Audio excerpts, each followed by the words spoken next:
Sometimes I get these incredible opportunities to interview some of the top entrepreneurs in the world. And in today's video, I got the honor to speak with Luke Belmar again. This is part 2 of our series. We've been doing these every 6 months or so. So hopefully in around 6 months from now, you'll see a part 3. And a lot of things have changed since the last interview that we did. So I'm really excited to share this with you. We talked about a range of topics that are certainly gonna improve your life in one way or another. And real quick, I make these interviews for 100% free. In a way, I'm kind of working for you guys. So if you want to show some love back and support the channel, make sure you subscribe and make sure that you start your Shopify store with the link in the description. Shopify is the #1 place to start your business, even if you're a beginner or if you're an advanced entrepreneur. I'm sure Luke can vouch for this as well. But without further ado, here's the Luke Belmar interview. Yeah, have you ever read books in Spanish? Yeah, of course. And I mean, I grew up in Argentina, so everything was in Spanish. People ask me, Luke, why is your English so good? The thing is, my parents made me go to an English school. So half of the day was English school and half of the day was Spanish school. It was one of those American schools that kind of do like aid and come and take care of like the poor kids and teach them English and stuff like that. So I did that for like 5 years, and that's where I got my English down real good. But once you start having normal conversations with me, you'll realize I'm not American because of all, what do they call them, colloquialisms, or like the sayings that Americans use that I don't know or I don't understand, or I don't understand the joke or the American humor or whatever it may be. But people, they're like, oh, this kid's white, blue eyes, must be American. Yeah, but I would have never guessed, honestly. Argentino, papi, Argentino. That's the name of the game. That's amazing. Oh yeah, actually, congrats on the World Cup, bro. Oh, bro, what a game, bro. That was such a satisfying game. Dude. It was satisfying because here's the thing about Messi, and I'm not one of those guys that praises the circus show of sports and the craziness that's attached to it, and your entire life revolves around a soccer player, a football player, whatever you want to call it. But when you look at Messi, bro, when you see that guy move, you can tell it's a master at work. You can tell it's a master craftsman. It's a person that has understood the nature of football at its deepest level. You see him, and it's just some wizardry magic that I've never really experienced. And being able to witness that is something that I think most people will never have the benefit of enjoying. And the fact that we were able to watch a World Cup final and Messi lifted up a World Cup. Like that shit. That was so beautiful, bro. It was like out of a movie, straight up. A movie, brother. We live in a movie. Yeah, we really do. So that's that's so incredible. I mean, I want to just get right into it because there's so many things that I want to talk to you about that I've been saving for this podcast. Obviously, there's a lot of current events. I want to talk about that. I want to talk about how they tie into money markets, because I know you're big into money markets and you're definitely one of the best people to talk to about that in this space. So I'm definitely looking forward to that. Let's just begin. What have you been up to in the last 6 months since last time we talked? Yeah, dude. So last 6 months, I think the first podcast I did was with you. Mm-hmm. And I was like, oh, well, that was pretty good. And yeah, I was like, let me do a couple more podcasts. Let me shoot some vlogs, and shit kind of took off. Yeah. So I was like, maybe I do this YouTube shit for a few years, for a while, since crypto did extremely well. E-commerce did extremely well. I want a new paradigm. And as the world evolves, and as currencies shift, and as what is of value changes, you have to move and change with the times. And there's leverage in power in numbers. And I think that the message of self-development and the pursuit of your fullest potential has resonated with a lot of people at a very deep level, especially over the last 2 years. A lot of people made money, lost money. They're extremely humbled, right? They were humbled by the markets. They were humbled by the events taking place. And they're looking now for answers. They're looking for how to level up their personal life, their finances, their relationships, their network, and their business. And that's where kind of, I guess, I've fit in that gap based off of experience, equanimity, relatability, and results, which is extremely important, is actually having results tied to your name. And then having people that have taken what you've said, implemented it, and now it doesn't only work for you, but it's replicatable, which is an essential ingredient to finding people that you want to listen to and people that you want to pour into your life and that you want to take advice from is what they're saying, right? Or teaching or sharing replicatable and duplicatable in my life. And that's the approach that I have towards this entire social dynamic that I'm kind of venturing into, is making sure that the content that is created is not only evergreen, right? And what I mean by evergreen is that if your grandkids watch it, the principles, the truth attached to it is still relevant. That's why it's going to be very difficult to find me. I might make a couple videos on dropshipping since I have experience in e-commerce and all this stuff, but I want to transcend the average tutorial video and thing. And there's plenty of people that already do it, so there's no need for it, right? That market has already been satisfied. I don't have to go and make another introductory course on dropshipping. That shit already exists. But what about all the other stuff that hasn't yet come into the market? What are all the solutions and answers that people are looking for that have yet to be answered?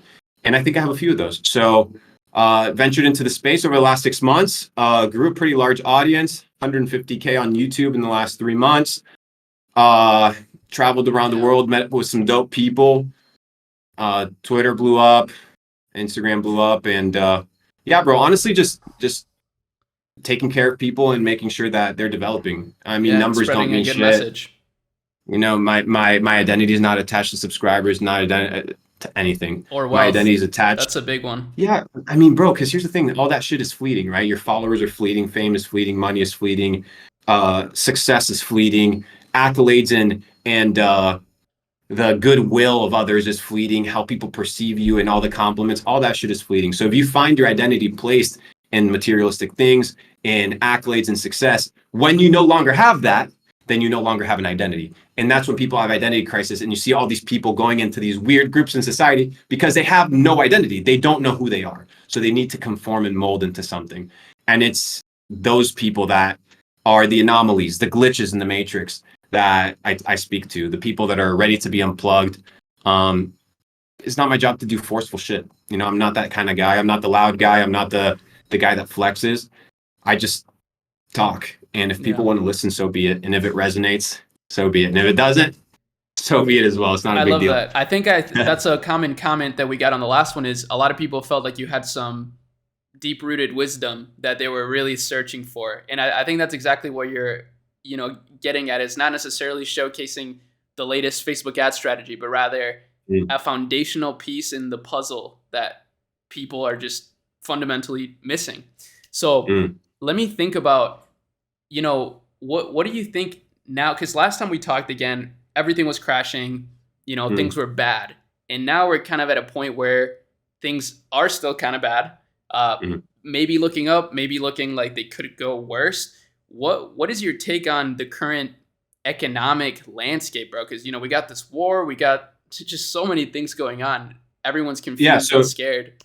So first is understanding that as we enter, and we are already in it, but it's very, very new, the information era, where there's an overload of information. What happens when you have an overload of information? You fry your receivers, right? So this train wreck over here, this war over here, this motherfucker steals billions over here, this person gets murdered over here, this person kills, this person frames her boyfriend, gets a boyfriend put in prison, right? So you have all these fucking verticals taking place simultaneously, hitting you all at once, and you think the world is melting. But it's not, right? It's not melting because shit is taking place all day, every day, all around the world. For example, today it is Thursday, February 16th, which is important that we mention the date because Nigeria had an issue, right, with the Nigerian central bank. And long story short, right, and it doesn't affect us what's taking place in Nigeria in any way, shape, or form, except potentially getting those emails from those princes, which now they don't have their wealth, right, obviously. So we're going to be getting those emails.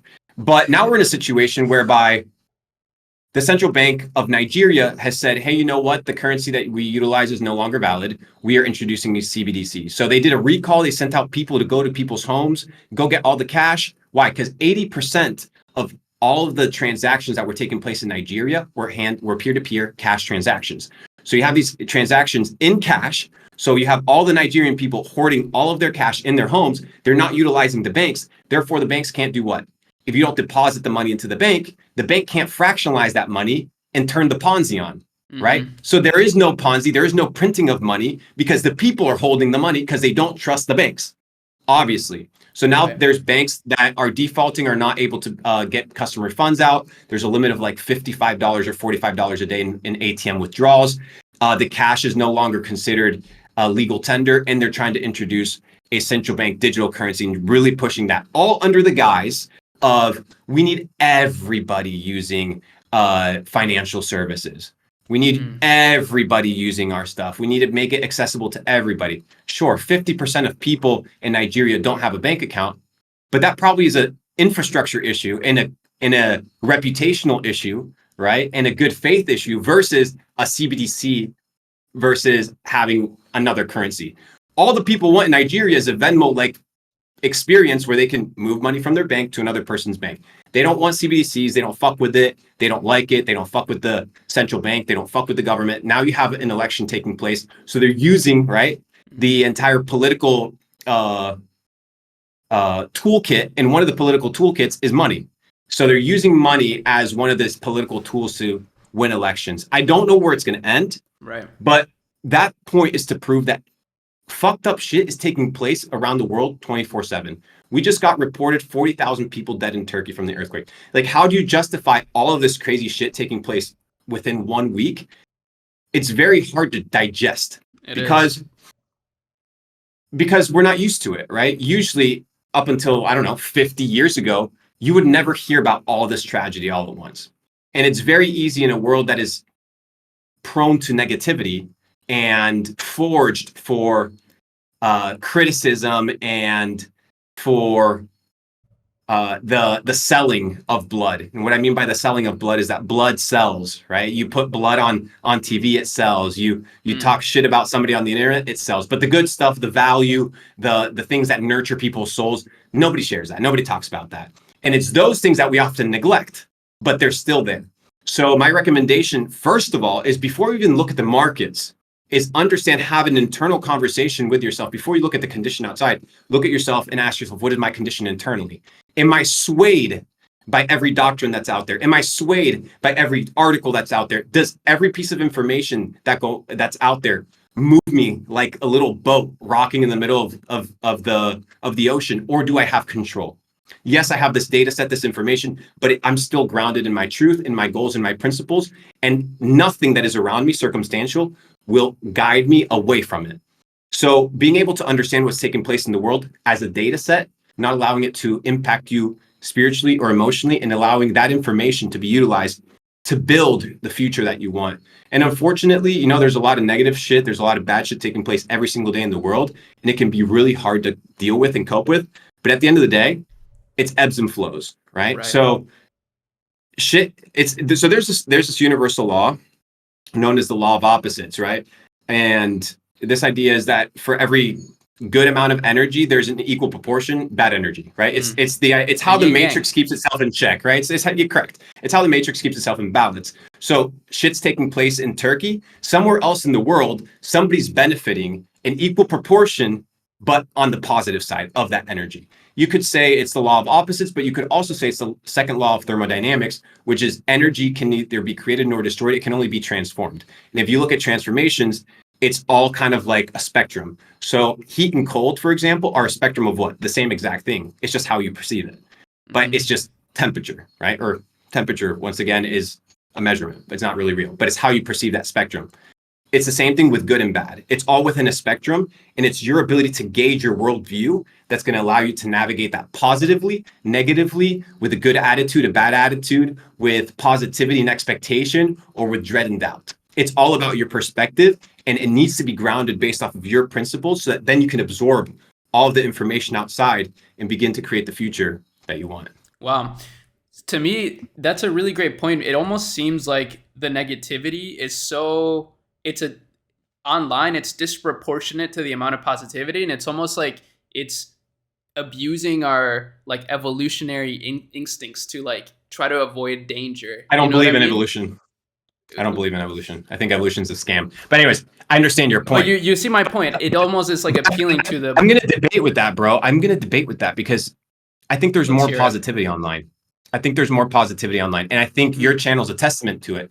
if you look at your comments, for every 100 good comments, you'll get 3 bad comments. But it's those 3 bad comments that get you sour. And it's like, fuck. But for all you know, it's a 13-year-old kid in South Africa that's making $40 a month giving you his opinion, and he doesn't know shit. You don't know, but you allow that, once again, a data set to influence where you stand. But I think, bro, it's more positive than negative. It's just easier to look at the negatives. Yeah. And when somebody says, dude, you've changed my life, you've probably gotten that a lot, right? I've gotten it recently. You've changed my life. You've helped me become better. We're like, oh, okay, cool, thanks. But when somebody's like, oh, you're a fucking rat, whatever it is, oh, that hurts you. We need to start being able to take the positivity and let that nurture us, as opposed to taking the negativity, which we don't know the source of it. You don't know the person. You don't know their opinions, none of it. And allowing that to destroy you like a poison. No need for it, right? There's always going to be naysayers and critics, but you need to listen to the critics and the naysayers, because they may be telling you something that's true, but in a way that they're not able to communicate it because there's emotion, or they don't have experience, or they're just chatting out of an urge to type a quick message, or it's an instant response. But even in those messages, there could be truth. So analyze them from a pragmatic stance and from a non-biased perspective, so that you can become better. And I'm happy for the critics that I have. I don't have many, but for the few that I have, I'm grateful for them. They're necessary. They keep you in check. They keep you aligned. They keep you alert.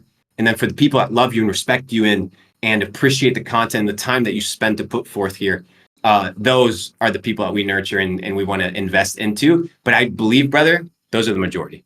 Yeah, I think you may be right about that. The silent majority is present, but the minority tends to be the loudest, I find is the case. That's a really good point. I also agree, like constructive criticism and even criticism as a whole. If you just why do you think evolution's real, bro?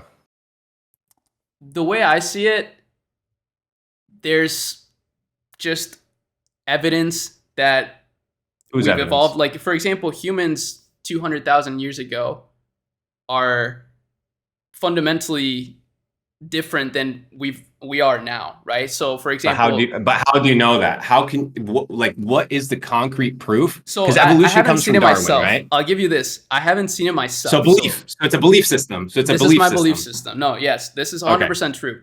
But for example, humans, there's been different species of humans that have like come from different parts of the world, and over time they just sort of wiped each other out, and here we are. And this is like at a small time scale.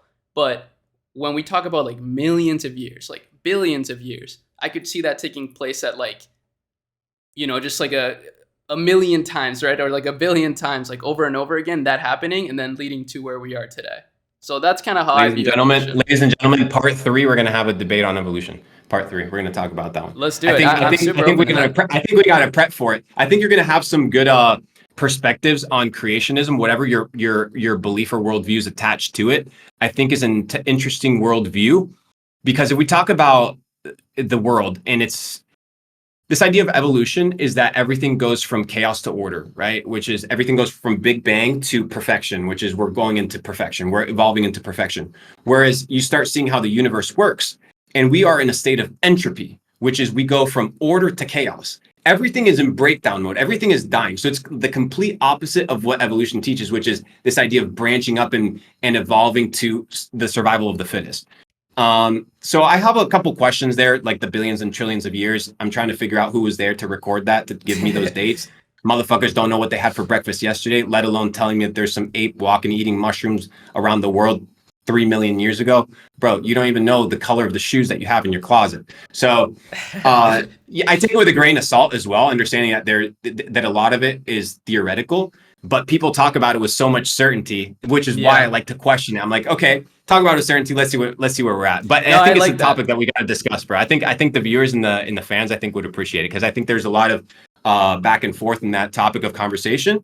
And I think that as science becomes more religious, people are going to be running away from that religion and moving towards logical thinking and trains of thought that are not just controlled by white coats and the people that control the white coats. I do hate that as of the last decade, science has become a lot more political, and that's been something that's kind of, it doesn't sit right, and it definitely makes me question a lot of the foundational beliefs that people have, and it's like, that are rooted in data that is extrapolated by scientists that we don't know of, or that, you know, so there's definitely a lot of and I was talking, and I weird was talking cases. to somebody that has a really big brand. It's like a Shopify store, Hmm. and they sell supplements. And he was talking to me how it's so easy to go to one of these universities and to pay for these studies to review your drug or review your supplement or your nootropic or whatever it may be, your name it. And what is the incentive for this undergraduate, this graduate student, this professor to actually do research on your shit? What's the incentive for them to do it? Well, it's Nothing. for them, A it's lot like of the them get search of truth, well the perhaps, well but yeah no, but the thing is, a lot of these studies are paid for, so you fund the studies, you give hmm. scholarships. For example, there was a lot of universities that are in the veterinary medicine space. You have Purina and all these super diabolical food companies in the pet space, which that's a completely different matrix. That's the pet food matrix.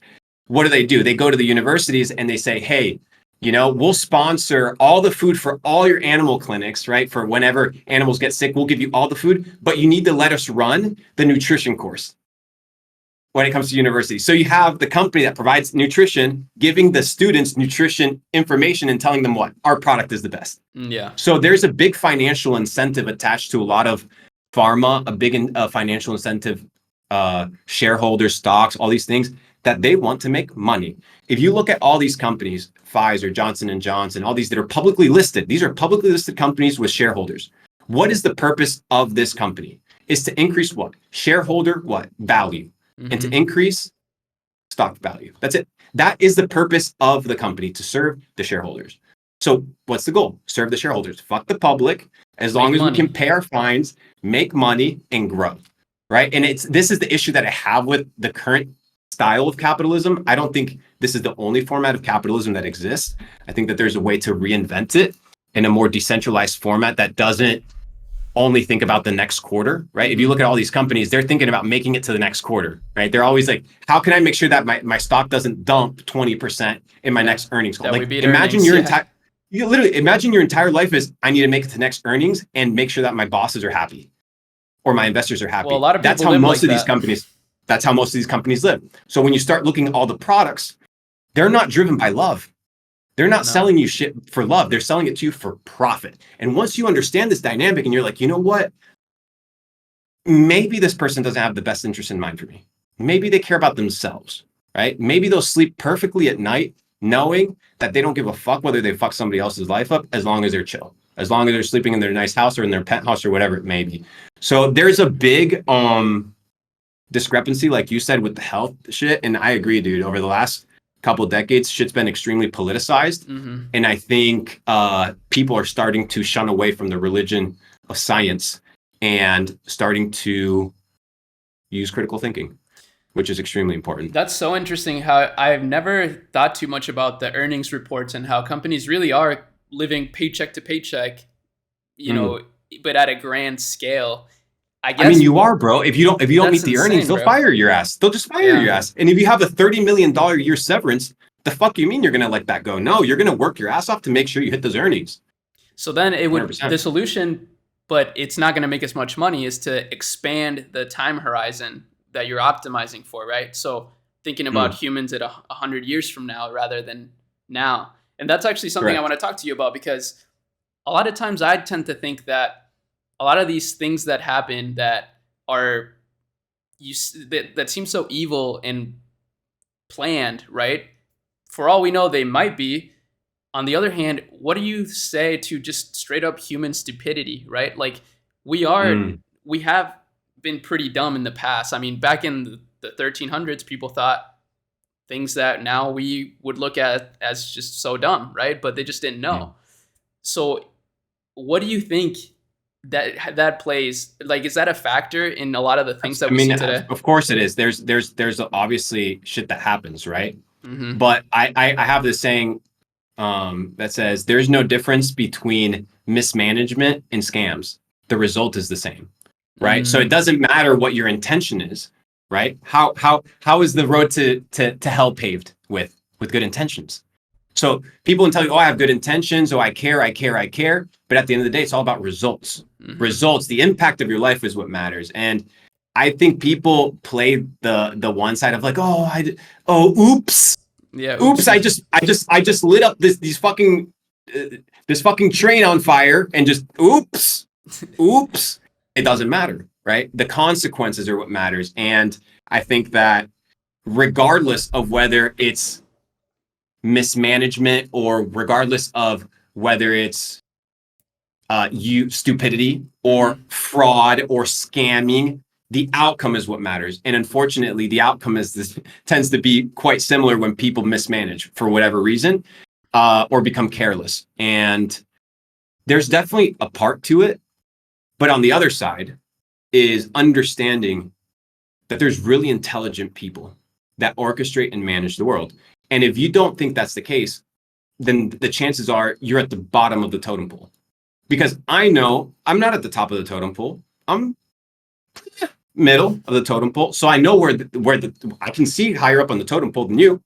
But at the same time, I can see down where you are. So I'm in a place where like I can see both sides. When you have people with power, and power transcends money, and it transcends followers, it's your ability to control, right? Supply chains, politicians, the narrative, whatever it may be. Control. Power comes with control. There's a few players in the game that run it all. Chamath, and you've probably heard of Chamath. He's a multi-billionaire who talks about investing a lot. The SPAC guy, yeah. The SPAC guy, early Bitcoin dude. He talks about there's 150 guys, men, not women, that run the world.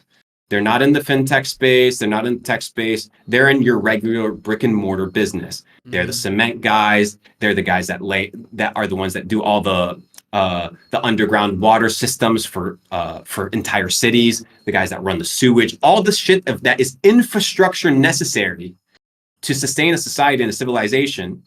Those are the people that run the game. I'll give you another example. You look at Bill, right? Our good friend Bill from Microsoft.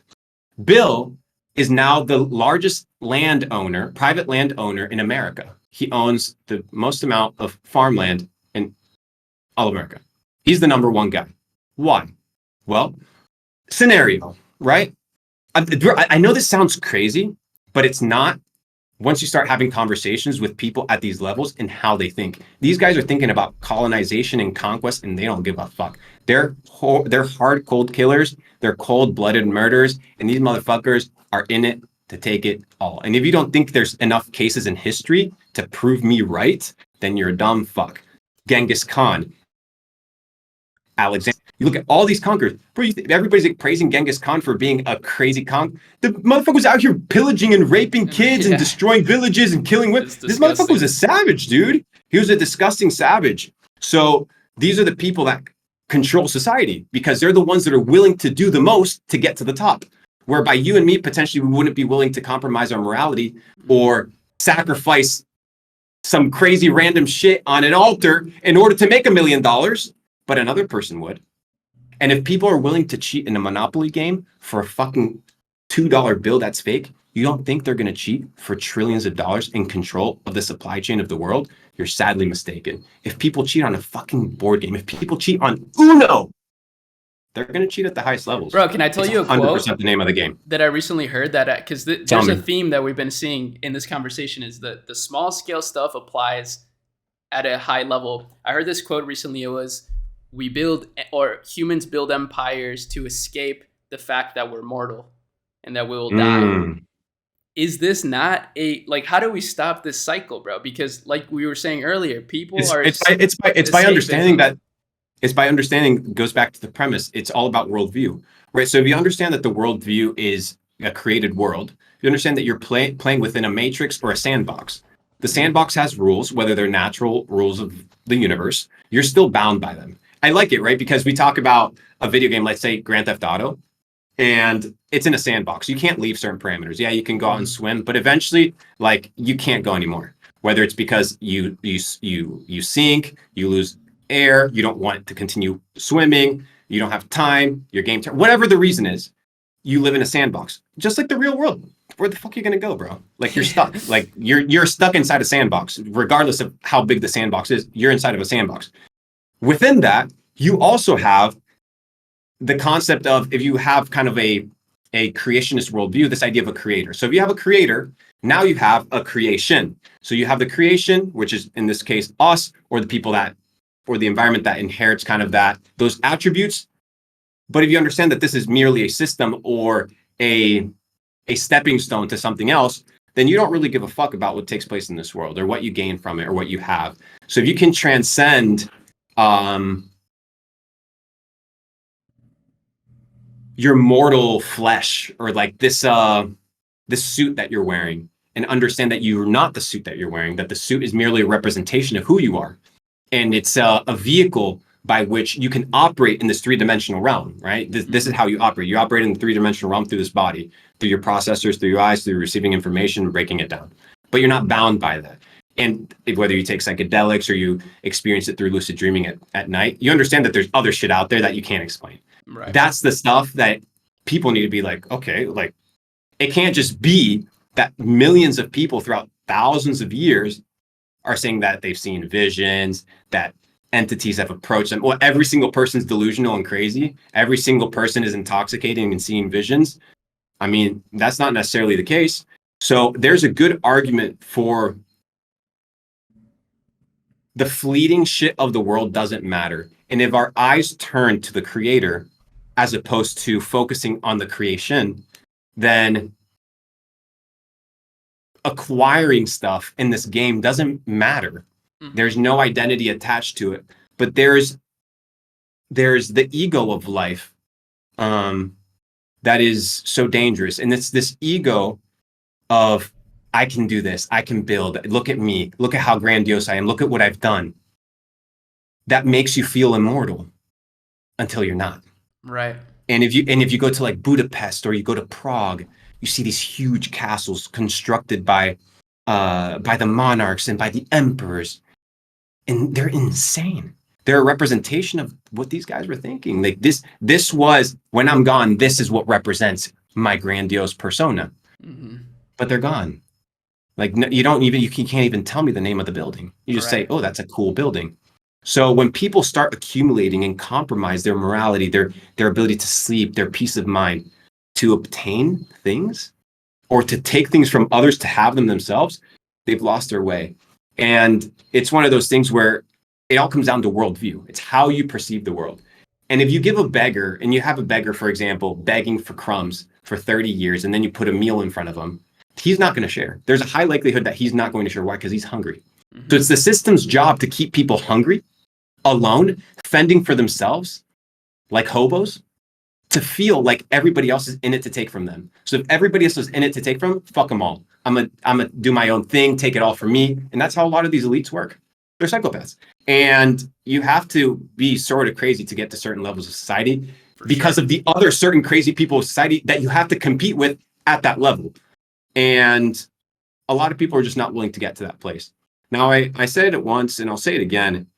To me, wealth, I define wealth in a different way than most people. It's a little bit of an interesting kind of definition, but it's more so a philosophy of life. Not really a definition. My idea of wealth, and this comes when you have the ability to sustain yourself in a basic form, is, to me, the wealthiest person in the world is the person that wakes up with the least pressure on their chest. Every single morning, right? The wealthiest person is the one that wakes up and is like, it's good to be alive. Let's take the day on. Let's do this. I got it. Boom. And you excel and you pursue your passions and your fullest potential. To me, that is wealth. Now you can have a guy that's worth $100 million, $1 billion, that wakes up and he's bedridden with cancer. Is he truly wealthy? No, because he can't do what entails wealth, which is what? The ability to do whatever the fuck you want, whenever you want, however you want. Freedom, abundance. And you can't have abundance if you're missing certain aspects in your life. So people look at all these celebrities that have a lot of followers, wearing a lot of bling, smiling and posing for the photos, but they're not with them in private in their bedrooms. They're not with them when they're signing those contracts. They're not with them when they open up those bank accounts and see that they owe a fuck ton of money to the IRS because nobody taught them how to pay taxes, right? So you worship these people But then you realize that they're no different than you. Mm-hmm. And in fact, some of them are even worse than you. They're dumber, stupider than you are. They shouldn't even be where they are, but they're so easy to control that why wouldn't you put them there? So I think there's a good argument and a good case, circling back to your initial comment of worldview. And I think that if your worldview is all about me, then you're going to create a lifestyle where you don't give a fuck about anybody else. But if you have a life of servitude and servanthood and caring for other people and building things that transcend this physical realm, this 3D world that we live in, you could live a life of purpose. And it's in that purpose where you find the ability to every morning. And I think that that's the beauty, because you've made money, I've made money. And eventually it's like, okay, how much more do I need? Okay, perfect. I need more money. Why? To buy a bigger house, to buy a nicer car, to buy another Rolex, to buy another pair of shoes. It's all the same shit. And that's when it hit me. I was like, I'm just buying, like, bro, like Rolex, like just dumb shit. And in this case, they're investments, so it's not really a big deal. But like, I can show you my closet. There's shoes I'm like, I've never even worn this. What the fuck is in my head? And it's like, it's not that I'm thinking, I'm programmed. I'm programmed to spend, because my success, right, as I'm programmed, is found in what I have and not in who I am. So once that hit me, I'm like, well, what the fuck? I'm not buying shit. And now I'm in the process of, if I don't touch something for 90 days, I get rid of it. That is my rule. If I have something in my house that I don't interact with in a valuable way for 90 days, I don't care if it's a shirt, hat, whatever it may be, a camera, a computer. If I don't use it for 90 days, gone, out of my house. Because all this clutter does what? Clutters mind. Mm-hmm. If you have fucking 4 Lamborghinis in the garage, and people are like, who the fuck has 4 Lamborghinis? Let me show you. Let's say you got 3 cars in the garage. Nice exotic one, a regular daily, and let's say you got a supercar. Do you understand the amount of headaches, calls, maintenance, time associated with all those tasks? All that, to me, not for everybody, because for some people, their passions, and I'm just using cars as an example. You can talk about anything. It can be your physique. It can be your relationships. It can be your house. It can be your business. It can be anything that controls your time and controls your attention. So imagine a fucking piece of metal that's sexy and is nice, controls how you live your life. When you get the oil change, oh, well, now this problem, now this phone call, now this. And people will be like, oh, well, I'll get an assistant, I'll do this, all that stuff. But all the rich people that I know, bro, they're in their garage out here. Well, let me scrape this paint, like, oh, the paint's scraped. Oh, let me get the cleaner. Let me call this. It's like fucking maintenance 24/7. And the problem with 24/7 maintenance is that when you're maintaining material shit, you can't maintain yourself, because you only have a certain amount of time in the day. So instead of focusing on the exterior, you're focused on the interior, and you develop self. Why have a Lamborghini when you can be a fucking walking Lamborghini? That to me is the ultimate flex. That's Anybody can go out there and get a lease for a $2,000 a month, Lamborghini, Ferrari, whatever you want. But not every motherfucker can wake up, touch their toes, stretch, do some abs, drink some fresh spring water. I'm free today. That to me is true wealth. And once people start shifting their paradigm and their worldview, business becomes fun. Relationships become fun, because you're not chasing. Yeah. You're not chasing the motherfucker that made $1 million. Well, I got to go make $1 million. No, it's you. You don't compete. You become, and then you create. So you're not competing against anyone. The universe is so funny that way, because the universe almost rewards you. It's like, whenever you're chasing a girl, let's say, chances are she's going to be icked by that. She's going to not like that, right? Whereas if you're just focused on yourself and attract things, they're more likely to come to you. It's like an irony of the universe, which is really interesting. You know what people haven't done, bro? Is people don't study words. They don't study what they say. There's power in words. So when you look at the word chase, right? What do you chase? You chase things that are running from you. You don't chase things that are coming. So people out here saying, I'm chasing paper, I'm going to go chase these girls. Yeah, because they're not attracted to you. Right. I don't chase money. What do? I build an ecosystem that attracts it. It's very straightforward. So everybody's out here following and doing and thinking and saying all the shit that that their parents have said. Like, I'll tell you, for example, I'll give you a quote just to prove my point. A penny saved is a penny earned or stacked. No. No, it's just a fucking penny. But you've been told your entire damn life that a penny saved is a penny earned, and it's not. It's just a damn fucking penny. But people take these things and they turn them into their lifestyle, and it has nothing to do with reality. So people need to deconstruct their entire worldview that's been given to them from birth, religion, parents, schooling, everything. And that's where your journey begins. And I know it sounds crazy, but to me, being an entrepreneur is very much like being like one of these Pirates of the Caribbean. You're out here fucking running through the island. You're figuring out different side quests. You're meeting different people, having the freedom to wake up when you want, move how you want. This idea of building long-term legacy is such horseshit, dude. Nobody's going to remember you. Like, how do you not get that through your fucking head? Nobody's going to remember you. Like, if you go to your funeral, if you're able to watch your funeral from a 3D perspective, and you were able to witness the 48 hours of everybody that attended your funeral, I can give you a very fucking clear breakdown of what would take place. Shall we? You die with all your accolades and with all your reputation and with all the companies that you've built and with all your legacy. Everybody arrives. They celebrate you for 30 minutes, talk about the good shit that you've done, the nice things that you've done, who you are. And then what? Well, everybody gets hungry. Well, now the family no longer has to worry about your dead ass, and your dead ass is buried. Now we have to figure out how we're going to feed all of the guests. Now, half of the guests get text messages. They got to make sure that they make it home before 5 p.m. because the kids are going to be home. The other half need to make sure that their work is done because they got to clock in the next morning. Half of the motherfuckers didn't even show up because they had something to do and they couldn't make it. And you're living your entire fucking life to build legacy, to please people, or to somehow feel boasted that you're going to leave something behind. No, not at all. The people that you interact in real time with, that's what matters. Like the conversation that I have with you, do you leave a better man before you interacted with me, or do you leave worse? And that's all I can control is the present moment, my ability to be extremely present with you right now and give you my fullest potential and give you my fullest of everything right now. This is life. This is my legacy. The ability to, this is it. There's nothing else exists. This is the most important thing for me right now. Why? Because I'm investing the only thing that I have, my time, into it. So it's in this moment where you truly begin to live and understand that all the shit that you can get, all the shit that you can build, all the accolades, the degrees, the plaques, they're all man-made bullshit fantasies. It's all man-made fantasies. See, doesn't a part of you feel like that's like straight up monkey behavior? Like a lot of the shit that we do as humans. Monkey see, monkey do. It's the name of the game. So it's like, it's not that far of a stretch. You know what I'm saying? Like, I kind of see it a little bit. I mean, yeah, but you could also say that about every other animal that runs around in a herd mentality. You know, you could say that about sheep that run around and they fuck up. Yeah, there's a reason why the Bible talks about humans as sheep, right? And it's because most people follow. The problem is who they follow. Most people follow followers. That's why they get nowhere. They're not following leaders. They're not following their own guidelines, their own goals, their own promises. No, they're following the culture. They're following the other sheep. They're following the other monkeys.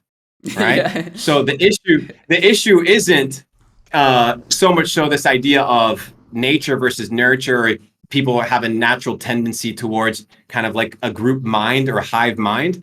It's the fact that people have no self-identity because they don't know who they are, that they have to fit in somewhere because that fitting in tells them who they are. That's why you have left wing, right wing, political person A, political person B. Dude, when people come to me like, "What's your political affiliation?" I'm like, what do you mean? It's like, yeah, I've been voting Democrat or Republican my entire life. I'm like, the fuck you talking to me about, bro? Like, you don't even know who's this, who's that, what's happening in the world. You just found your identity in this thing that happens to have a few things in common with you, and they snatched you like that.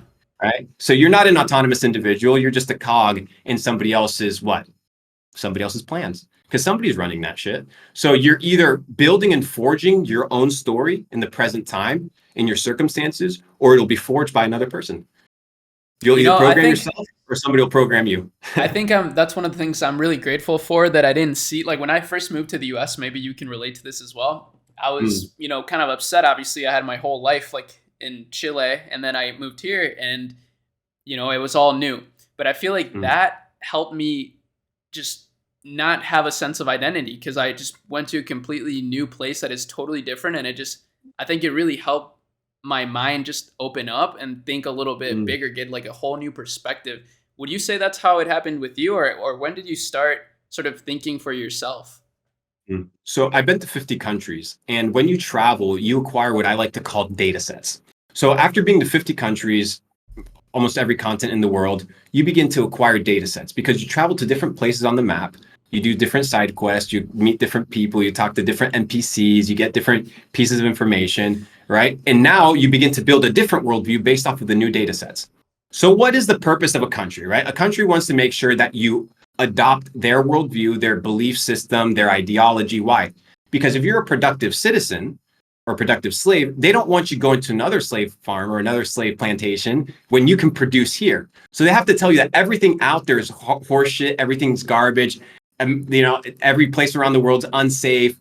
Have your identity attached to this, right? Your identity has to be attached to this country, and this is who you are. These are the cultural norms that everybody lives by. You have to live by them. And the cultural norms were made by motherfuckers just like you that are probably dead. Whether the cultural differences or mannerisms that you adopt are good or not, they build into your identity and into your worldview and into how you operate. And it's in this where people get super confused and it gets tricky, bro. So it's a tough one because there's value and there's power in the group, but the group mind is not a rational mind. It's an emotional mind. And the people that understand this, like Edward Bernays, who wrote the book Propaganda, who introduced fluoride in the water system, who introduced cigarettes to pregnant ladies, and who introduced breakfast, the scam of breakfast. Damn, this guy He sucks. understood. He understood Edward Bernays, and guess who his nephew is? The founder of Netflix. Surprise, surprise. Whoa, what the fuck? Oh, and a movie was released last year called White Noise, talking about a train derailing and blowing That up was in fucking East crazy. Palestine. But propaganda, no, it's just a coincidence. No worries. We live in a matrix. Shit's a joke. But back to Edward Bernays. You have Edward Bernays who pushes breakfast, pushes fluoride, and pushes cigarettes. And what does he say? The hive mind is not a rational mind. It's a mind based on what? Emotion. And what are the two strongest emotions, my friend? They're both of the same spectrum: fear and love, right? Or hate. Mhm. You could call it hate and love. That is the most powerful vibrational frequency that we operate in, the vibrational frequency of love. And within that vibrational frequency, that's where people find, right, their ability to be molded or taken advantage of, right? So the jab rolls around, and what do they tell you? They don't tell you do it for yourself. They tell you what? Do it to protect everybody else, right? So they automatically put you into the hive. And there's this famous saying that says, that which is good for the hive is not good for the bee. So it's about taking that into perspective when you begin to adopt all these worldviews and perceptions, and understanding that there's people behind these things that control and curate the narrative. And their appeal isn't to your logic, it's to your emotion, because it's in your emotion where they can suck you in. Yeah. And yeah, people need to be really extremely careful, which goes back to your initial point, right? We're talking about all this dystopian shit that's taking place around the world. Dude, that's negative energy. It People is. are affected by that in real time. So how do you channel that energy? And that's the extremely kind of important point that most people never get to. It's like they look at the news, all this garbage, 24/7, death, suicide, robberies, killings, bad policy. That's all they consume all day. No wonder their life is shit. All they consume is negativity. There's nothing. When was the last time you fucking turned off the TV? You said, I'm not going to watch the news for what, 30 days? I don't give a fuck what's taking place around the world. Let me go read a book. Let me Yeah. go read a book on personal development, on just, I don't know, maybe let me go read a book on learning. There's a phenomenal book called The Art of Self-Learning. Most motherfuckers don't even know how to read, right? Americans have sixth grade, eighth grade reading, I don't know, something ridiculous. And we think that somehow we're hot shots. People can't even fucking read. And then you have all these entrepreneurs, right, that think they're hot shots, but they don't know anything about business. They don't know anything about systems. They don't know anything about operations. They don't know anything about payment processing, supply chain. So they go and open up a little dropship store and think that they're the hottest shit, but then they forget, right, all the shit that it actually, that all the stuff that is actually necessary in order to become successful, in order to manage the narrative in your own way. But most people never get to that place because most people are controlled through their emotions by other individuals. And that emotion isn't just on the fear side, right? Of controlling through the fear narrative, but also through the narrative of telling people and assigning people what their goals and their dreams in life are going to be. So if I tell you for 18 years, right, that your identity and your joy is going to be found in producing a ton of shit and making a ton of money and buying a ton of stuff, there's a high likelihood that you're going to believe me, especially if you see me as a source of authority. But I see so many people that once the wire hits the bank account, they're like, fuck, okay, well, I still feel the same way. And it's a great case for a lot of people that have nothing. They're like, well, I don't give a fuck. I'll feel shitty as long as I have money. I don't care. I understand that because you're in a desperate situation. Yeah. But when you're in the other situation, you'll realize that it's not as appealing or as enthusiastic as you may believe. Because at the end of the day, everybody has to go to bed and wake up with who they are as a person. They have to look at themselves in the mirror. And that is the true definition of becoming successful, is when you look at yourself in the mirror, not what Arie thinks of me, not what my Discord thinks of me, not what my YouTube channel thinks of me. When I look at myself in the mirror, what do I think of me? Did I fucking steal money from all these old grannies and did all these phone scams or did all this garbage, whatever it is, taking from people what doesn't belong to you, bad karmic energy put out into the universe. A lot of people would not be able to sleep.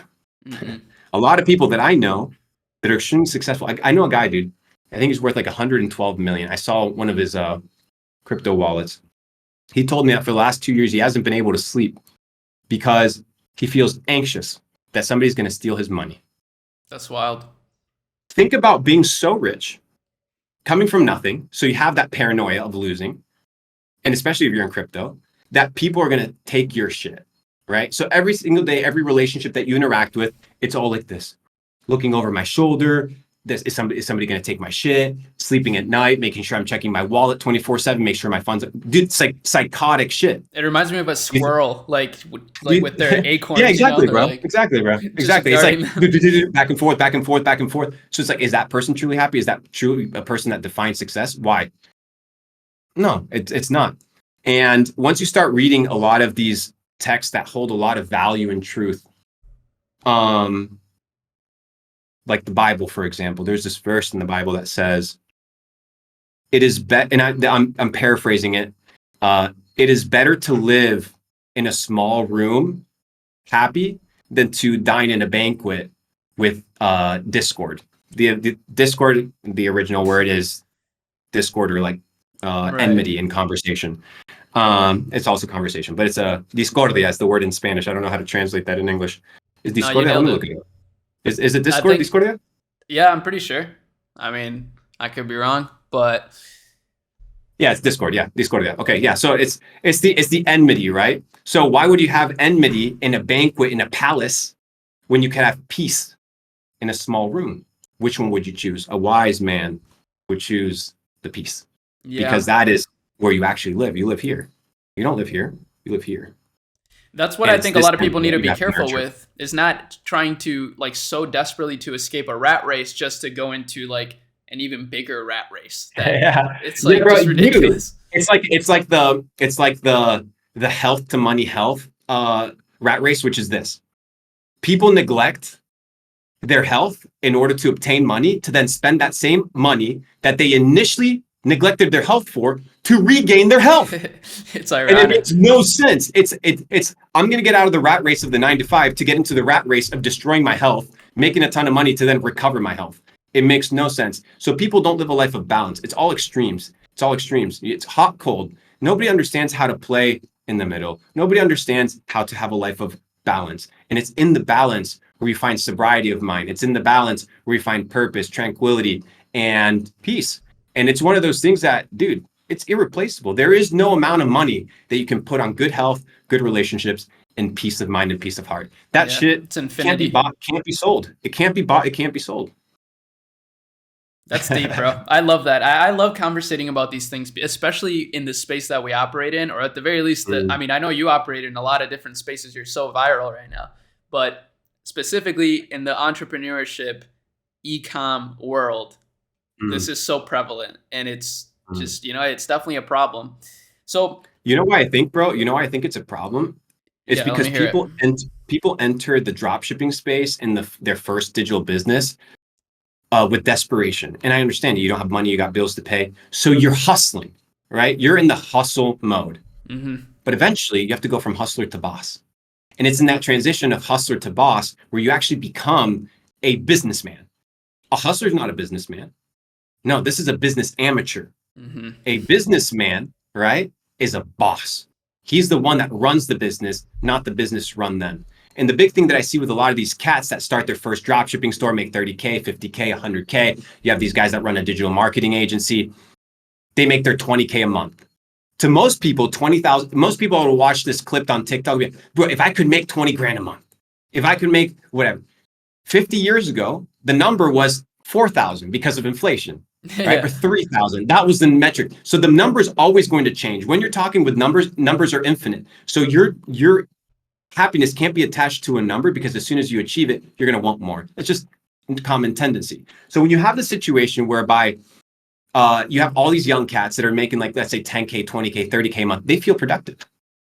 But are they actually productive? No, because they're hustlers. Let me break it down. Let's say year one, you're doing hustle mode. You're doing 5K a month. Let's say you live fairly cheap and you have good tax write-offs. You get to keep 35K out of the 55K, right? That to me is doable. I've done it before. I was making six figures. When I started making six figures, I was paying $200 a month sleeping on my brother's couch. Like, because I was saving that money going from hustler to boss. Most people will spend the money that they make on their hustle period and spend it on themselves, lavish, trying to act and pretend that they're what? Bosses. Mm-hmm. But the boss reinvests the hustle money into the business to create sustainability. And then in the sustainability, there is where you splurge. And a lot of people are hustling. Why? It goes back to what I said before. They're hobos. They're so they've never tasted it, right? So they have to taste it. Get it out of your system. But understand that 10K, 20K a month ain't gonna cut it. It'll cut it for a lot of people. And I'm not talking, guys, for the 99% that will be listening to it. I'm talking to the 1% that say, you know what, fuck this. If there's motherfuckers out here living the life of their dreams, I'm not gonna be a second-class citizen. I'm not gonna be surrendered to the will of another person. I'm gonna do whatever the fuck I want. So I'm speaking to those people. To the other people that like their 9 to 5s, their jobs, no hate, nothing like, so be it. That's okay. Yeah. So back to the people making 10K, 20K, 30K a month as hustlers. Let's do the math. Let's say you make 10K a month. I think that's fairly good. 20K a month. Let's give the person some good revenue. 20K a month net profit. Let's say you go out to a couple dinners.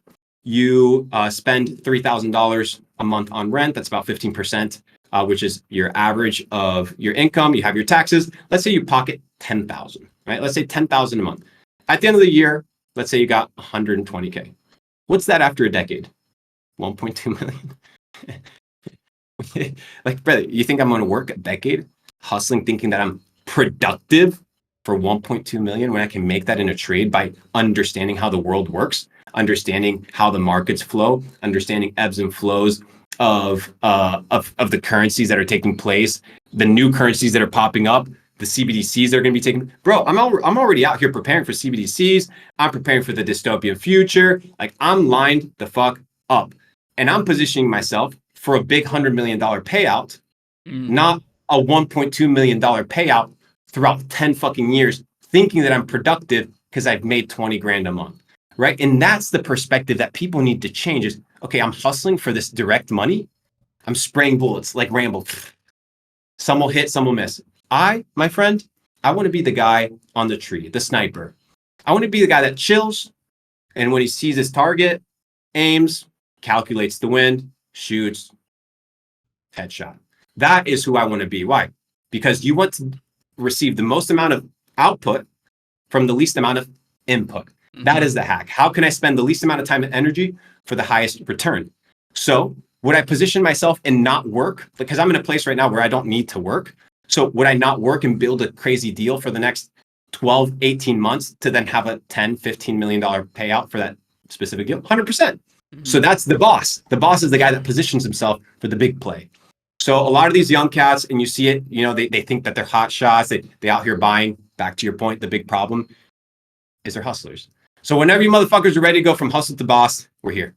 Wow, that's so crazy that the way that you explain that, because the other person that explained it almost exactly the same was Luca Netz. I actually had a conversation Interesting. with him on here, and he's like, man, look, I was in a period for a while of hustle and bustle. He's like, I was hustling and bustling trying to make $2 million. And now I'm at a point where I want to boss up. I'm going all in on Pudgy Penguins. And this is my sniper shot. That's basically what he was saying. So that's super interesting that you frame it in the same way. And he hit it, and he hit a headshot. Yeah, he hit this will be revealed over the next. Once again, these are, and I'm in on the deal, right? So I understand the insides of it. This is a multi-generation. This is like a multi-year play, but it's a boss play, and there's risk in boss, but there's also risk in being a hustler. But the risk is seen long term. When you look at your bank account, you're like, fuck, I've been working all this time, and how much do I have to show for it? $1 million? Dude, if you tell me motherfuckers got to work 10 years for $1 million, ignore all the plebs, ignore all the people that make $10 a day or an hour working at fucking McDonald's. I'm not talking to you. I'm talking to the people that actually want to become fucking bosses. The 10K, the 20K a month is a fucking honey trap. It's a honeypot, dude. It's a lie. It's a deception of your fullest potential. It's not your fullest potential. Now, your full objective is, how can I make enough money to be able to focus on myself and on becoming a boss full time, right? So make your 100K, make your 200K, make your 300K, go hard, and then focus on becoming a boss. You don't have to change lanes. You don't have to change businesses, but your approach to the business, how you conduct the business, how you operate the business, can no longer be from a place of desperation, but from a place of strategy and from a place where you control the narrative. And that's the difference between a hustler and a boss.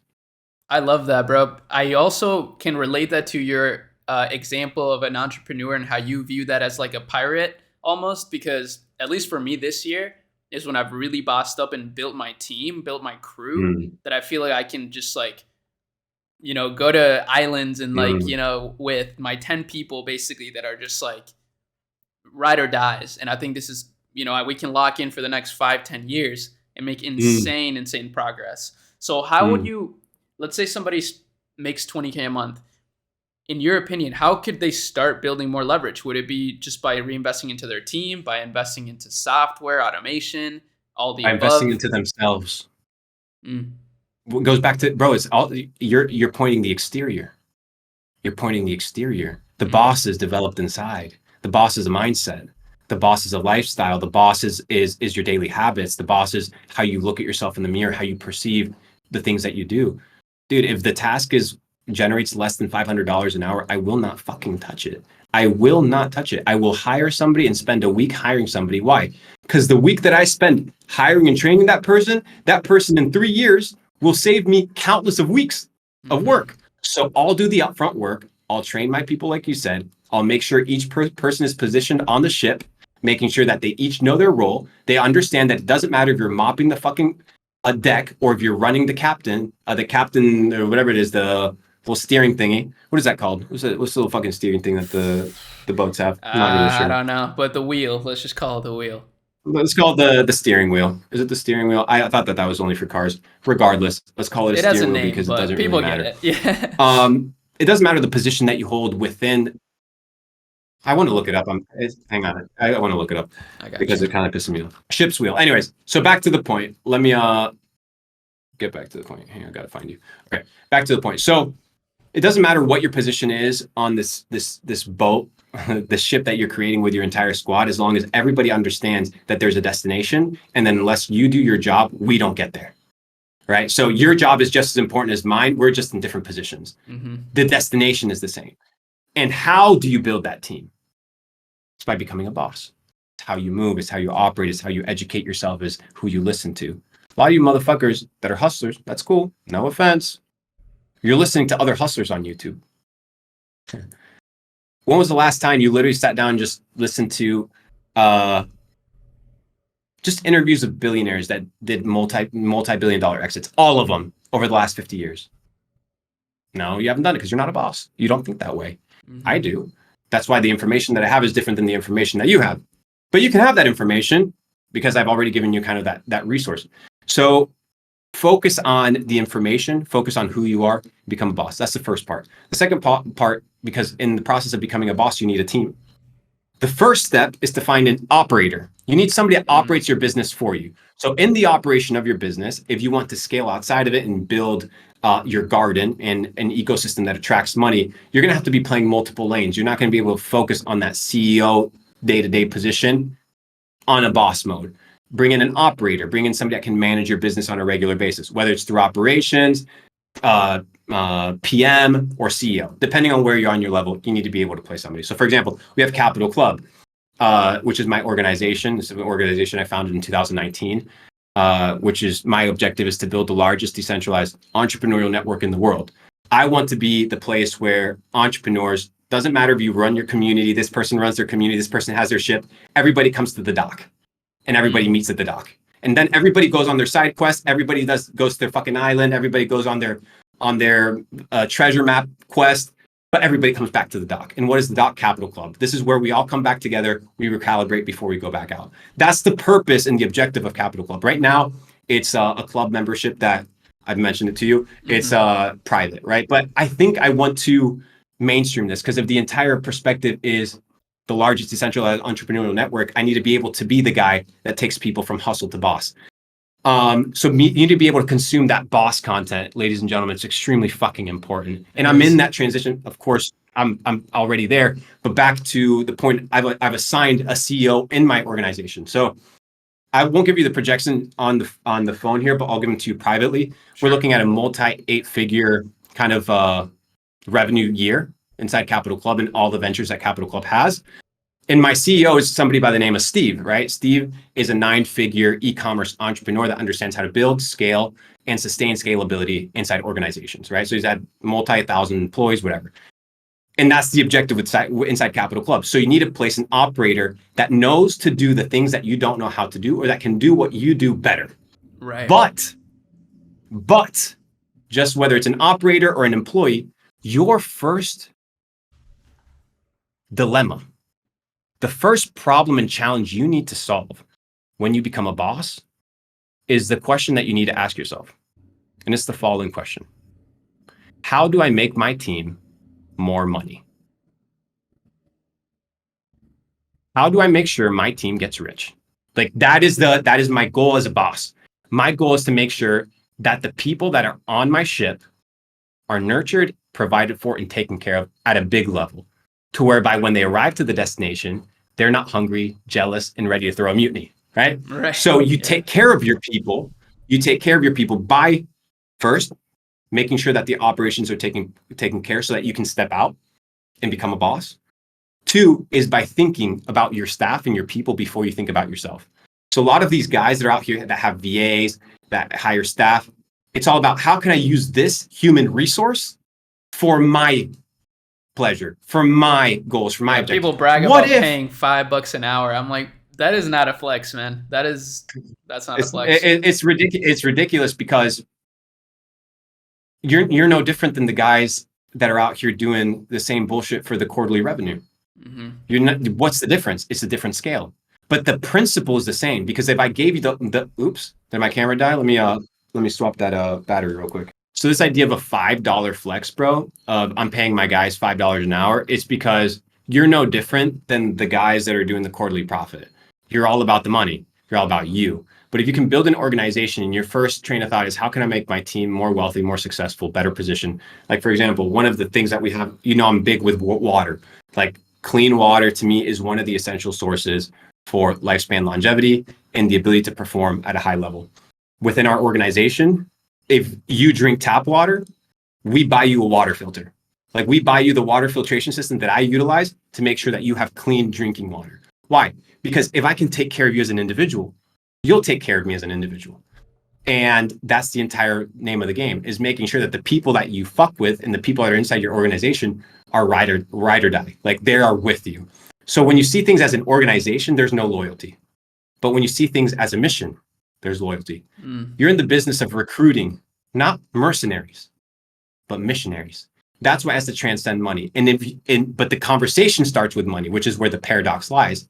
But if people can feel taken care of on the financial side, then that's when you impact and start changing their lives. It's like what I like to say is all these people out go and do all this nonprofit work and preaching and trying to convert people, and they're like starving, right? All these people are starving and they're trying to convert them. I was like, well, maybe you should start by like giving them an apple, you know, like maybe before you care about their soul, make sure that they won't die tomorrow by dehydration.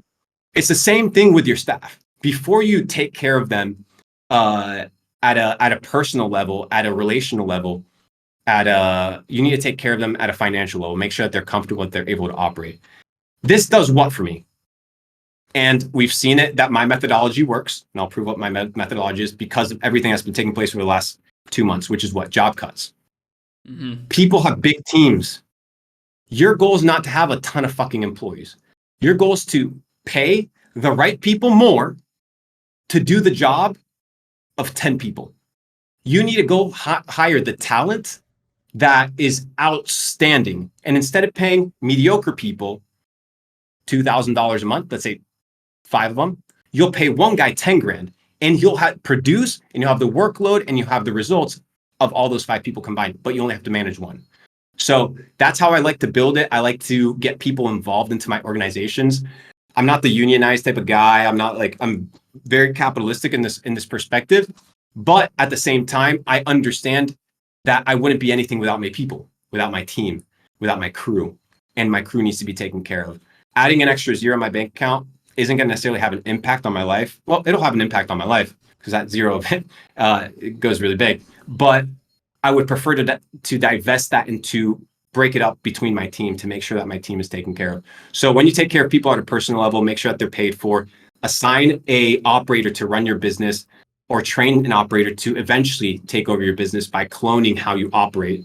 And by understanding that you need to go from hustler to boss and no longer think like a person that has to survive, right, in their business in order to make money, but that they can thrive by becoming a boss and putting the things in place.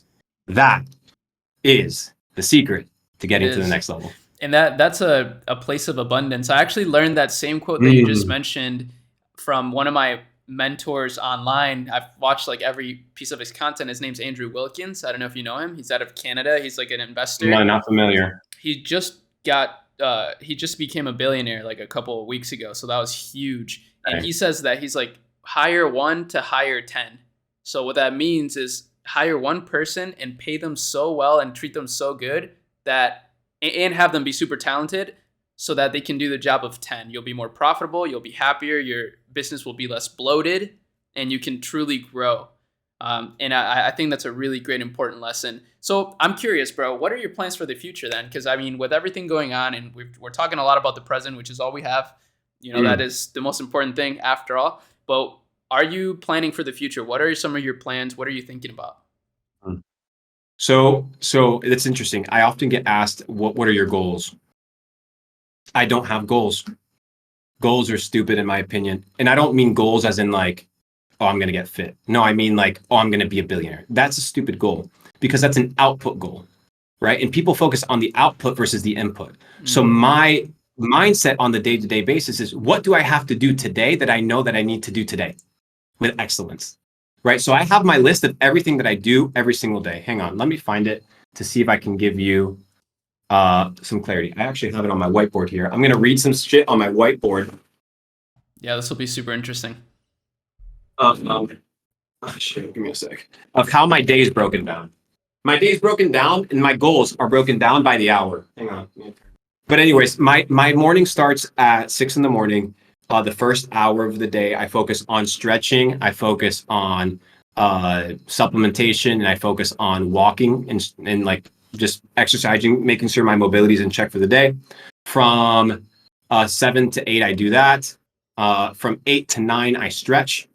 From 8 to 9, I focus on reading and on writing and on education. So I focus on myself. Then at 9 to 11 in the morning, I have what are called my product meetings. And these are my creative intensive calls where my creative kind of like hard drive operates better during the daytime and not at nighttime. So I have my meetings then. From 11 to 1, gym. From 1 to 2, supplementation that my assistant gets me. That's my lunch. Supplements, right? I'm on intermittent fasting. I'm running super smooth. From 2 to 4, admin work. So all the administrative work, calling the banks, that's the best time to do it, 2 to 4. Paperwork, all that shit. From 4 to 6, I have some other call set. I forget what it is. Oh no, I have creative. It's called creative from 4 to 6. And from 4 to 6 creative, what I focus on is creative output, creative work, all this shit. From 6 to 8, I have dinner. From 8 to 10, I read 100 to 300 pages. And by 10 o'clock, it's lights out on social media and all that shit. So sometimes you'll see me breaking my rules, but most of that's auto posting shit at like 2 in the morning and stuff like that. That's how I manage my goal setting. So Luke, what are you doing? Like, what's next? Well, what's next is tomorrow I got to wake up and do this shit. Yeah. Right. Tomorrow I have to wake up and do what I told myself that I was going to do. That's it. I'm not thinking about the output. The output is overwhelming because I know who I will become. Right. So I'm not focused on the output. I'm focused on the input. And by natural law, like I've said it before, the second law of thermodynamics, and I'm a big advocate for understanding and applying natural law into your business because you operate in a natural world. So you're bound by natural law. So if you understand natural law, you can utilize natural law to your advantage and understand how the world works in a systematic format. But the second law of thermodynamics, like I stated, energy can neither be created nor destroyed. It can only be what? Transformed. Right? So I'm not focused on the output because I know that the energy will be transformed. I am focused on the input of the energy in a certain way, right? Alchemically being able to turn that into success. Why? Well, because I understand through examples and through history and through testimonials that if I do certain tasks and input my energy in certain places, I will receive an equal proportion an output that is relevant to the input. I'll give you an example. Exercising. If you do crunches with Mr. Belmar, with Nate, right? If you do his ab routine, his biohacking routine for 3 months and you're skinny, you'll get shredded. Why? Because there's enough testimonials in history that if you input this in your life, the output is guaranteed. Now, the output will look a little bit different for one person. The output will look a little bit different for another person, but it's the same thing as following a recipe. You and I can have the same recipe, but your chocolate chip cookies might taste slightly different, but you still followed the recipe, right? So in success, you have these recipes and these ingredients. So I built my daily goal list based off of understanding what each thing will yield in the future. And instead of focusing on yielding that in the future, I'm focusing on making sure that I plant the seeds today so that the fruit can be ripe and ready for the picking in due time. Most people are impatient, like Gary Vee says, in the micro. And your goal is to be patient in the, impatient in the micro, impatient in the macro, long-term delaying of gratification, reducing your dopamine, and really being in a situation where you're in control. I see you lagging there a little bit. Are you losing me or are you hearing me loud and clear? No, I hear you perfectly. I hear you perfectly fine. So that's my perspective on goals, G. Like my perspective on goals are very straightforward. I'm not focused on the output. It's too overwhelming. I'm focused on the input, and I know that I'll be taken care of. It's a good way to live, bro. It's a great way to live. It is. It's present, and that, like you said, bro, the present is all we have. So ultimately, that's what you should be optimizing for, is what you're doing right now.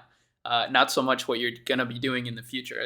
That's all talk as well. Like you're saying, like actions and results are really the only measures, right? Like of your character and I guess success as well too.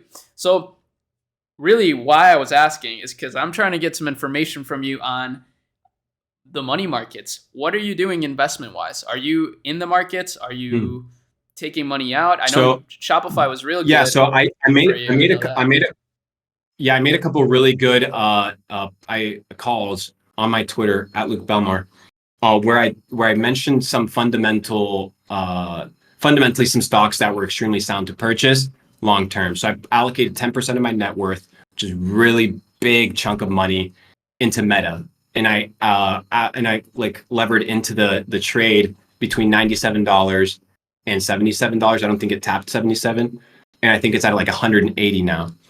So I'm at almost 100% return on my 10%. I cashed that out, I think, on Monday.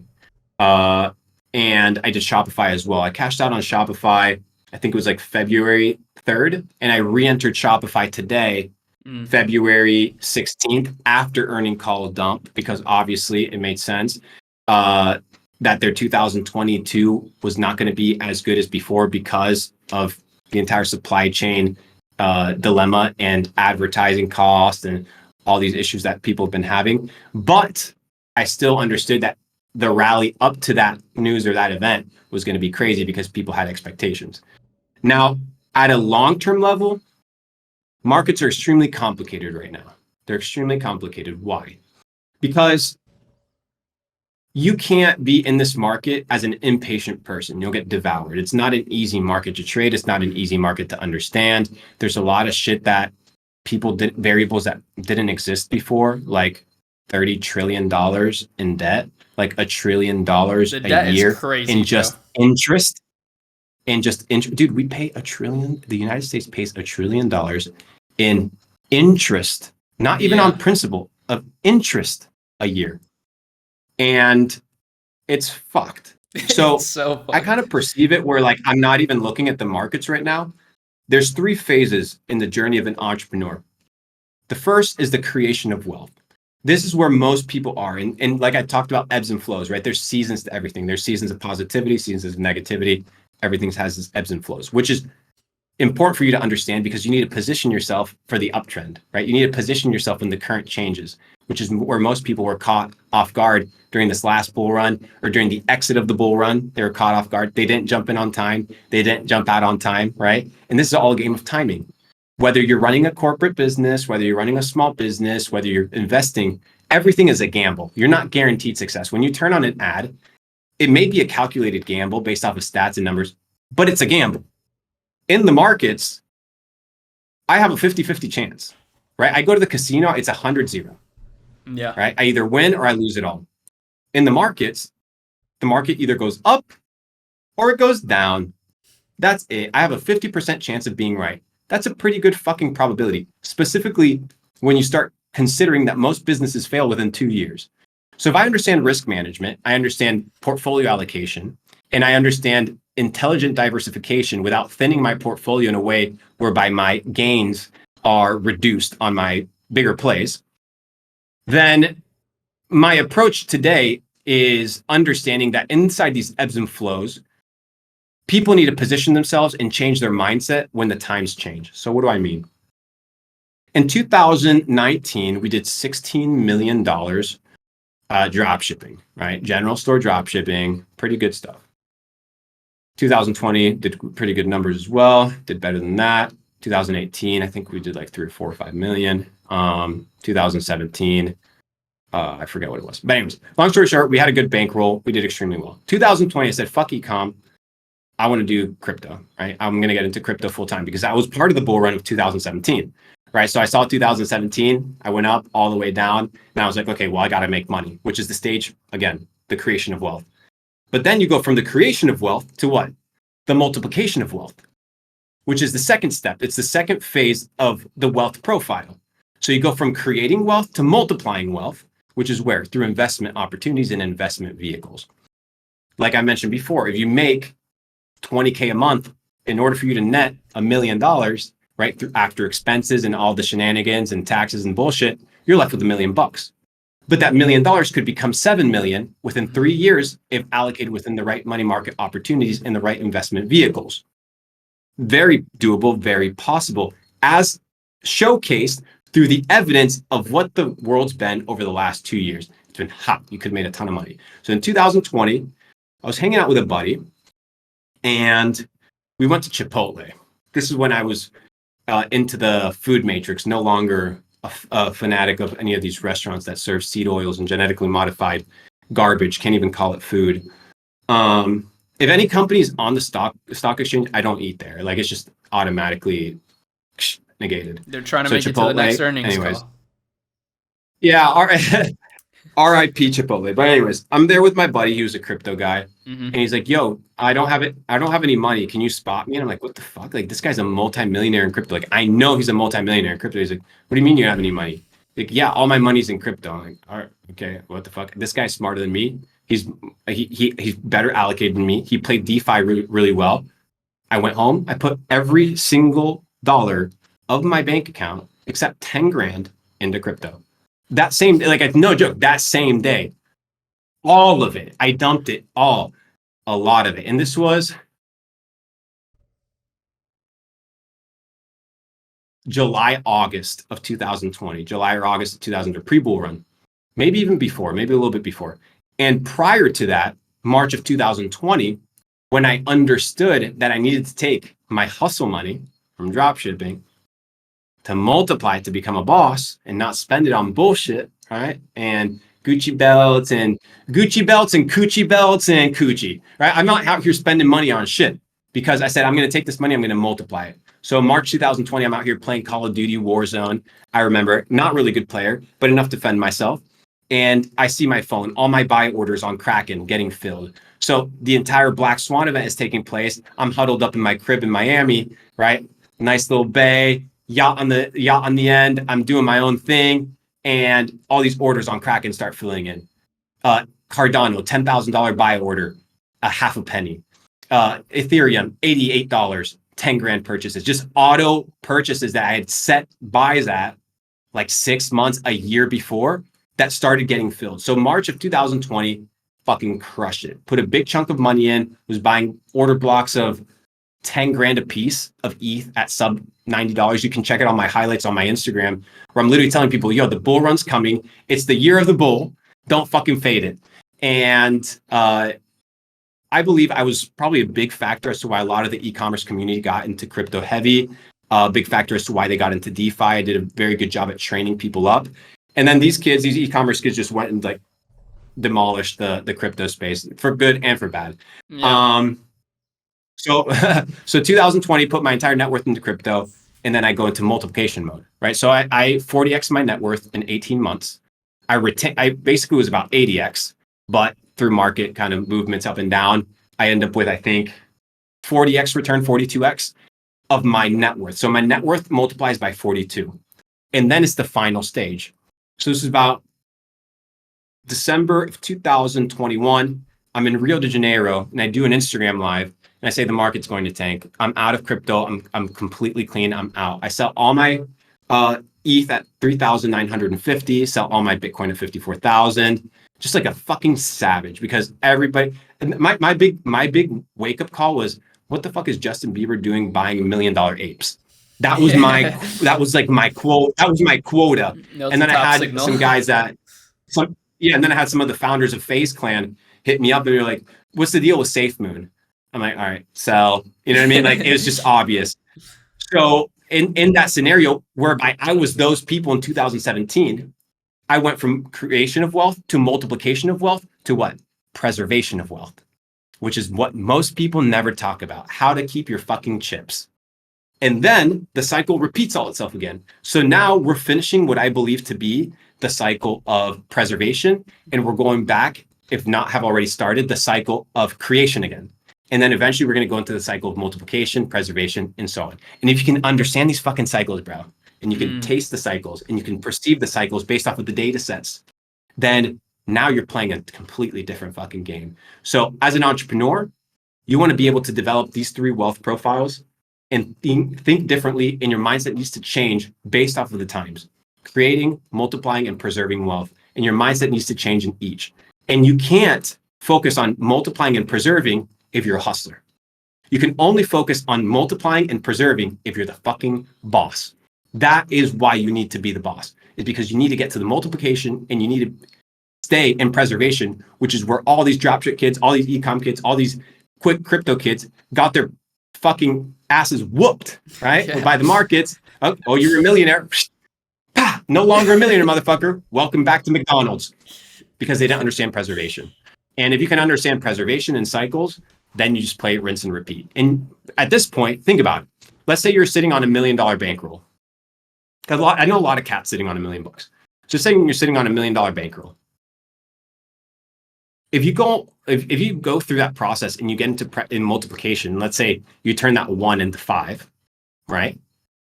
Very doable in a bull cycle. Very doable, even in the stock market, without massive risk. Especially if you look at something like, I don't know, PayPal, Shopify, What's another really good stock? Airbnb. A lot of these are down a fuck ton, right? And these are companies of the future. These are companies that are going to exist. Whether you love PayPal, hate PayPal, PayPal is still very much around and it's making a fuck ton of revenue. Profits, I don't know, but they have a space in the market and they're claiming it. And it's in these companies that have long-term potential where I want to go into the multiplication. I'm not going to be investing in shit coins. I'm not gambling. I'm investing and multiplying. I'm not out here for 100x anymore, right? Because if you're sitting on one, let's say you turn 1 to 5, now you have that one, that original one, that is your life expenditure for the next 10 years. You're going to live off of what? 120 grand a year. Your expenditure is going to be 10 grand. The 4 million, right? You're going to take 3 of the million. You're going to put them into wealth preservation. So low risk index funds. You're going to put them into real estate investments, things of this nature that are low risk, decent return. So now you have 3 allocated towards there, giving you, let's say, 8% of a year, 8% a year. So let's say you're making 8% off of 3 million. So you're making $250,000 a year passively, right? Passively from that 3 million that was invested. And now you take the initial one that was, or you have one for your life, for your life, you have 3 for investment, then you have the last one that goes back into the initial of the cycle to let you build your creation wealth again. So that's what's going to be used for building companies, connections, travel, your business, right? Yeah. So take 1, turn it into 5. I know it sounds like crazy, and I know people, oh, it sounds easy, turn 1 into 5.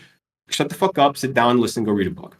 I'm anticipating the comments and deciphering them in real time. So I know a lot of cats sitting on 1, they can turn it to 5, take the initial 1 out, keep that for their life, in their expenses for the next 10 years, not have to worry about budgeting and all that shit. Take 3, invest it long-term, put it away, never see it. Let that yield return every single year. And then you take 1 and use that last one of the 5 to build your next your next creation wealth mechanism. So yeah, that's my operating system for creating, multiplying, and preserving wealth. That's my mindset. Like I told you, it's not so much about tactics. It's about fundamentals, philosophy. I think that there's some sort of philosophy attached to the markets. I genuinely believe that your ability to be level-headed, your ability to not allow emotions to cloud your judgment, greed, and all these things, I think they have a philosophical take to it. It's not all just cold numbers and data. There's a lot of psychology attached to this. So becoming a person that isn't attached to that money because you're making money, that you're able to see those investments go down. You should not be investing your rent money, right? Like that's not the goal. That's how you get fucked.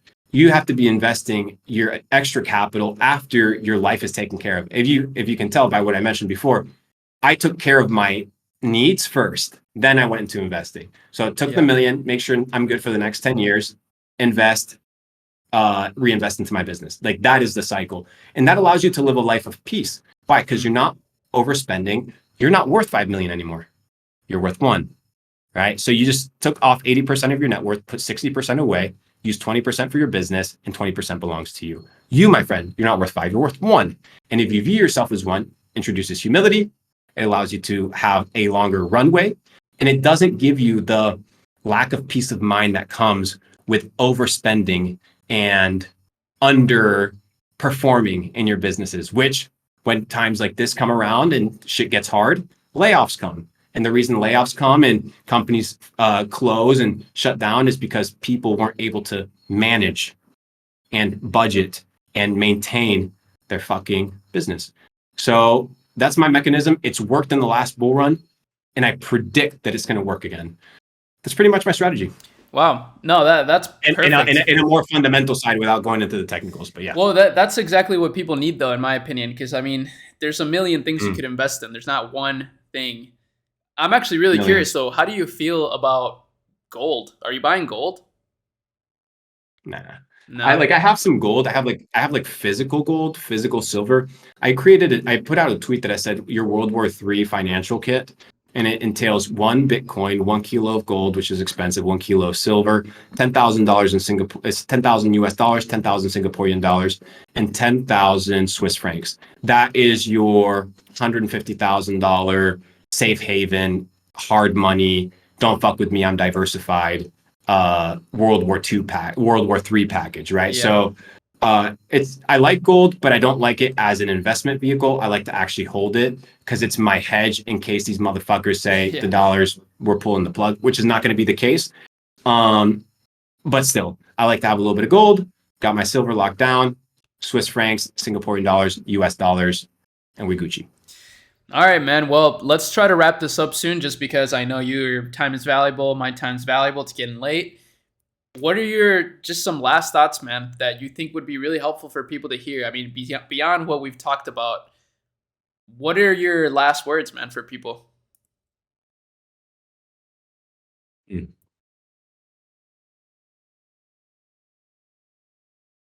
Don't cheat yourself. Don't cheat yourself from your fullest potential. If you say you're going to do something, do it. Don't sabotage your dreams by chasing cheap dopamine, small vices, and instant gratification. Delay your gratification. Understand that the game is long and the road is difficult, and that you're by yourself. And if you cheat yourself, well, you're going to be cheated by everybody else. So level up, focus on becoming the best version of yourself, and don't do the things in life that are going to set you back. That which you know you're not supposed to do, you don't do it. And I end with a very interesting quote. It's one of my quotes.